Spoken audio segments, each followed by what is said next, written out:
Chapter 25, wherein history reverts to Mr. Fagin and company.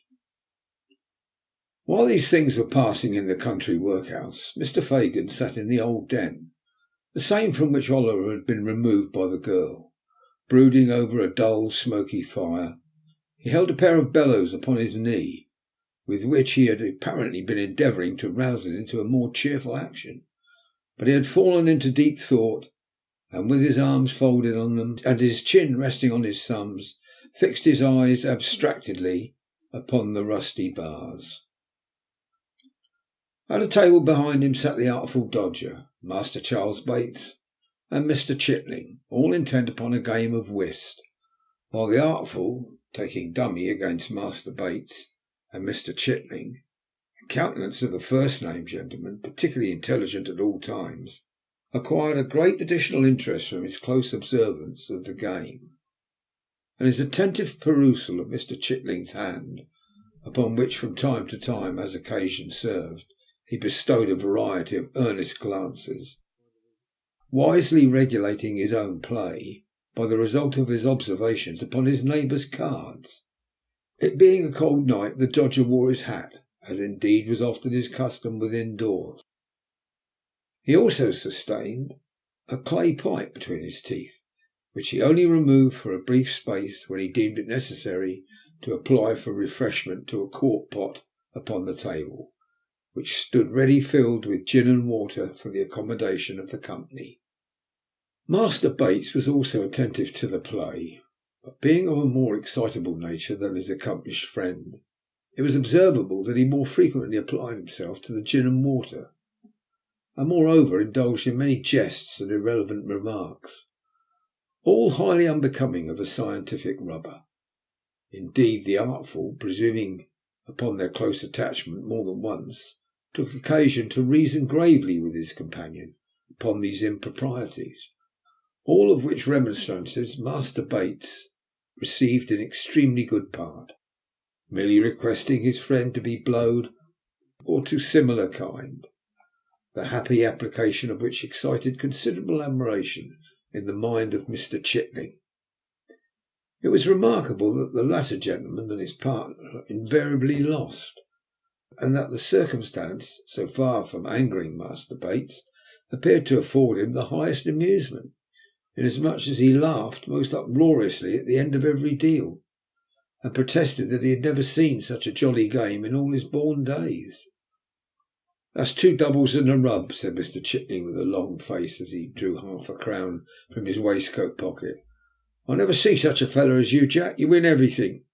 Even when with good cards, Charlie and I can't make nothing of 'em."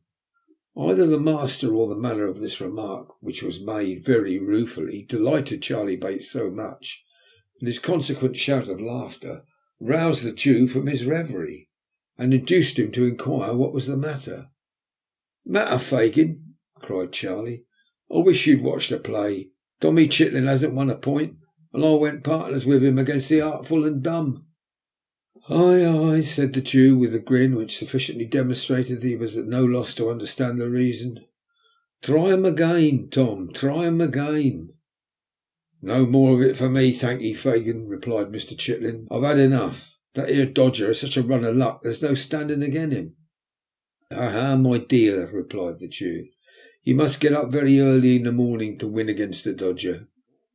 "Morning," said Charlie Bates. "You must put your boots on overnight, and have a telescope at each eye and an opera glass between your shoulders, if you want to come over him."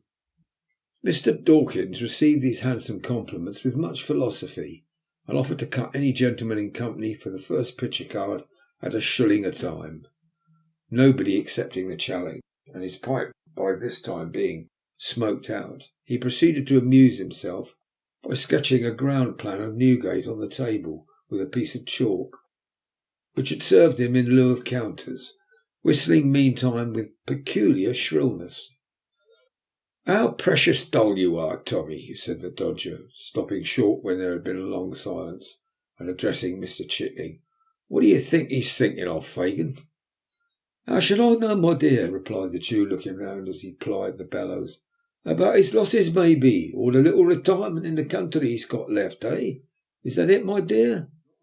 Not a bit of it, replied the Dodger, stopping the subject of discourse as Mr. Chickling was about to reply. What do you say, Charlie? I should say, replied Master Bates with a grin, that he was uncommon sweet upon Betsy. See how he's a blushing? Oh my eye, here's a merry-go-rounder. Tommy Chitling's in love. Oh, Fagin, what a spree. Thoroughly overpowered with the notion of Mr. Chickling being the victim of the tender passion, Master Bates threw himself back in his chair with such violence that he lost his balance and pitched over upon the floor, where, the accident abating nothing of his merriment, he lay at full length until his laugh was over, when he resumed his former position and began another laugh. Never mind him, my dear, said the Jew, winking at Mr. Dawkins and giving Master Bates a reproving tap with the nozzle of the bellows. Betsy's a fine girl. Stick up to her, Tom, stick up to her. What I mean to say, Fagin, replied Mr. Chitlin, very red in the face, it isn't anything to do with anybody here. No more it is, replied the Jew. Charlie will talk. Don't mind him, my dear. Don't mind him. Betsy's a fine girl. Do as she bids you, Tom. You'll make your fortune.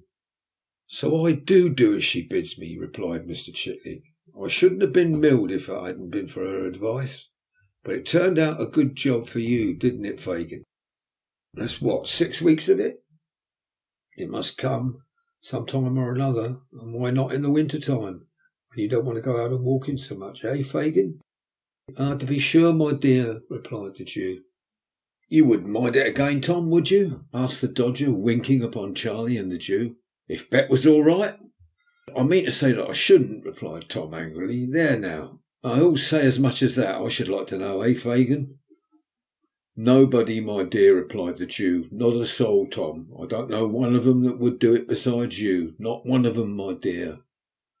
I might have got clear off if I'd split upon her, mightn't I, Fagin? Angrily pursued the poor half-witted dupe. A word from me would have done it, wouldn't it, Fagin? To be sure it would, my dear, replied the Jew. But I didn't blab, did I, Fagin? Demanded Tom, pouring question upon question with great volubility. No, to be sure, replied the Jew. You were too stout-hearted for that, a deal too stout, my dear. Perhaps I was, rejoined Tom, looking round, and if I was, what's to laugh at in that, eh, Fagin?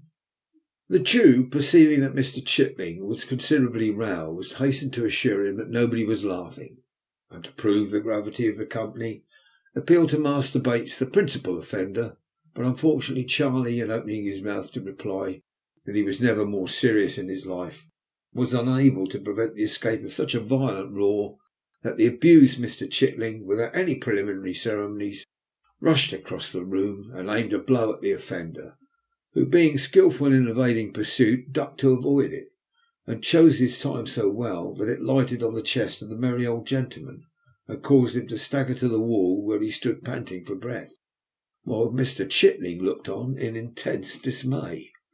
"Hark!" cried the Dodger at this moment. "I hear the tinkler." Catching up the light, he crept softly upstairs. The bell was rung again with some impatience, while the party were in darkness. After a short pause, the Dodger reappeared and whispered Fagin mysteriously. "What?" cried the Jew. "Alone?" The Dodger nodded in the affirmative, and shading the flame of the candle with his hand, gave Charlie Bates a private intimation in dumb show that he had better not be funny just then. Having performed this friendly office, he fixed his eyes on the Jew's face and awaited his directions. The old man bit his yellow fingers and meditated for some seconds, his face working with agitation the while, as if he dreaded something and feared to know the worst. At length he raised his head. "Where is he?" he asked. The Dodger pointed to the floor above and made a gesture as if to leave the room. "Yes," said the Jew, answering the mute inquiry. "Bring him down. Hush! Quiet, Charlie. Gently, Tom. Scarce." The brief direction to Charlie Bates and his recent antagonist was softly and immediately obeyed. There was no sound of their whereabout, and the Dodger descended the stairs, bearing the light in his hand, and followed by a man in a coarse smock frock, who, after casting a hurried glance around the room, pulled off a large wrapper which had concealed the lower portion of his face, and disclosed, all haggard, unwashed, and unshorn, The features of Flash Toby Crackit. "How are you, Fagin?" said this worthy, nodding to the Jew. "Pop that shawl away in my castor, Dodger, so I may know where to find it when I cut. That's the time of day. You'll be a fine young cracksman afore the old file now." With these words he pulled up the smock frock and, winding it round his middle, drew a chair to the fire and placed his feet upon the hob. "See there, Fagin," he said, pointing disconsolately to his top boots. "Not a drop of day and Martin since you know when. Not a bubble of blacking, by Jove. But don't look at me that way, man. It's all good time. I can't talk about business till I've eaten and drank. So produce the sustenance and let's have a quiet fill out for the first time these 3 days." The Jew motioned to the Dodger to place what eatables there were upon the table, and seating himself opposite the housebreaker, waited his leisure. To judge from appearances, Toby was by no means in a hurry to open the conversation. At first the Jew contented himself with patiently watching his countenance, as if to gain from its expression some clue to the intelligence he brought, but in vain. He looked tired and worn, but there was the same complacent repose upon his features that they always wore, and through dirt and beard and whisker there still shone unimpaired the self-satisfied smirk of Toby Crackit. Then the Jew, in an agony of impatience, watched every morsel he put into his mouth, pacing up and down the room meanwhile in irrepressible excitement. It was all of no use. Toby continued to eat with the utmost outward indifference until he could eat no more. Ordering the Dodger out, he closed the door, mixed a glass of spirits and water, and composed himself for talking. "First and foremost, Fagin," said Toby. "Yes, yes," interposed the Jew, drawing up his chair. Mr. Crackit stopped to take a draught of spirits and water, and to declare that the gin was excellent. Then, placing his feet against the low mantelpiece so as to bring his boots to about the level of his eye, he quietly resumed.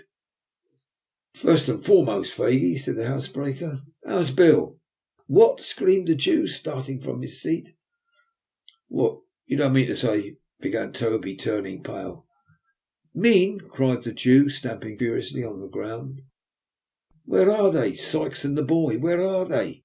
Where have they been? Where are they hiding? Why have they not been here?"